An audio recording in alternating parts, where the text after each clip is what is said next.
क्रिस्त में मेरे प्यारे भाइयों और बहनों, वर्ष का 20वां इतवार है। The road of the truth teller has always been Rocky.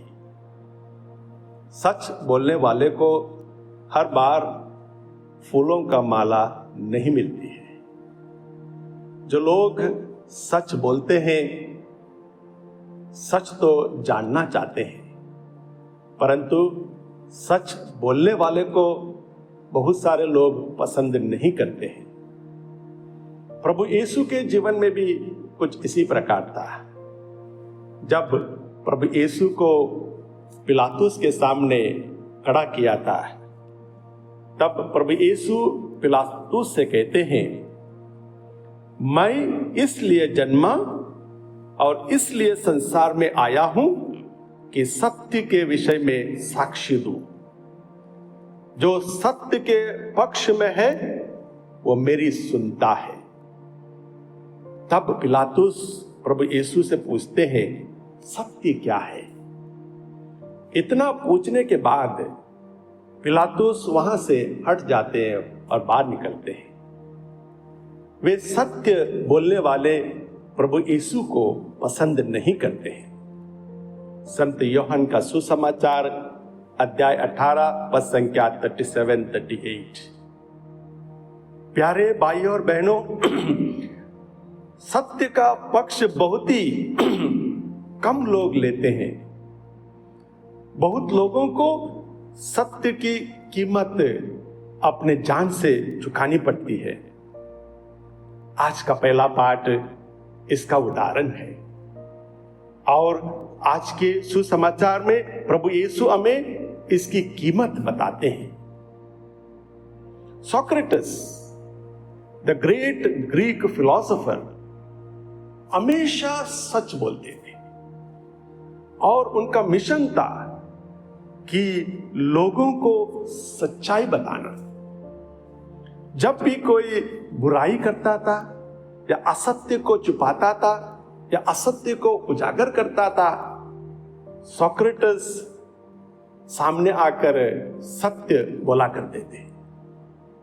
वे चौराहों पे बैठकर नौजवानों को इकट्ठा करके अलग अलग टॉपिक्स पर डिस्कशन करते थे। उनको बताते थे कि मैरिज के ऊपर, पॉलिटिक्स के ऊपर, युद्ध के ऊपर, मोरालिटी के ऊपर, धर्म के ऊपर, इन सारे चीजों पर वे डिस्कशन करते थे, उनको प्रभावित करते थे। वे शांत स्वभाव के थे, परंतु कभी भी असत्य को पनपने नहीं देते थे। असत्य के खिलाफ वे जरूर बोलते थे और जो बोलते थे उसके अनुसार अपना जीवन भी बिताते थे। वे बेकसूर होने के बावजूद भी उन्हें जेल में डाला गया और उनके ऊपर यह अपवाद लगाया गया कि वे युवाओं को गुमराह करते हैं और ईश निंदा करते हैं। और जब जज ने जजमेंट दिया तो उन्होंने कहा कि उन्हें मृत्यु दंड दिया जाएगा और उनकी मृत्यु इस प्रकार होगी कि उन्हें पॉइजन पीना होगा और अपने आप पॉइजन पीना होगा और मरना होगा। जब वे जेल में थे तो उनके एक खास दोस्त क्रीटो उनके पास आते हैं और उन्हें एक सलाह देते हैं कि चुपचाप जेल से भाग जाए, किसी को पता नहीं चलेगा। परंतु सोक्रेटस नहीं मानते। जब उनको पॉइजन पीने का दिन आया, उस दिन भी उनके दोस्त क्रीटो उनके पास आते हैं और कहते हैं कि अभी सिर्फ सुबह हुई है, तुम सुबह सुबह पॉइजन नहीं पीना, शाम तक रुक जाना, खा पी कर थोड़ा आराम करना, बातें करना, शाम को मर जाना। परंतु सोक्रेटस नहीं मानते। सुबह उठकर नहा धो लेते हैं और जो पॉइजन उनके लिए रखा हुआ था उसे पी लेते हैं। थोड़ा सा टहलने जाते हैं, आकर लेट जाते हैं और मर जाते हैं। प्यारे भाई और बहनों, सोक्रेटिस के बारे में कुछ सालों बाद किसी ने स्टडी की थी कि उनकी मृत्यु कैसी हुई है और क्या हुआ था, और तब पता चला कि उन्हें निर्दोष पाया गया, वे दोषी नहीं थे। जी हां प्यारे भाई और बहनों, शायद बहुत सारे लोगों को सच बोलने की कीमत अपने जान से देनी पड़ती है, इसलिए लोग असत्य बोलकर पतली गली से निकलने की पूरी कोशिश करते हैं। बहुत सारे नबी और बहुत सारे संत सच बोलने का कीमत दे चुके हैं। नबी यिर्मयाह को अपने ही लोगों द्वारा मार डालने के बारे में आज के पहले पाठ में हम लोग पढ़ते हैं।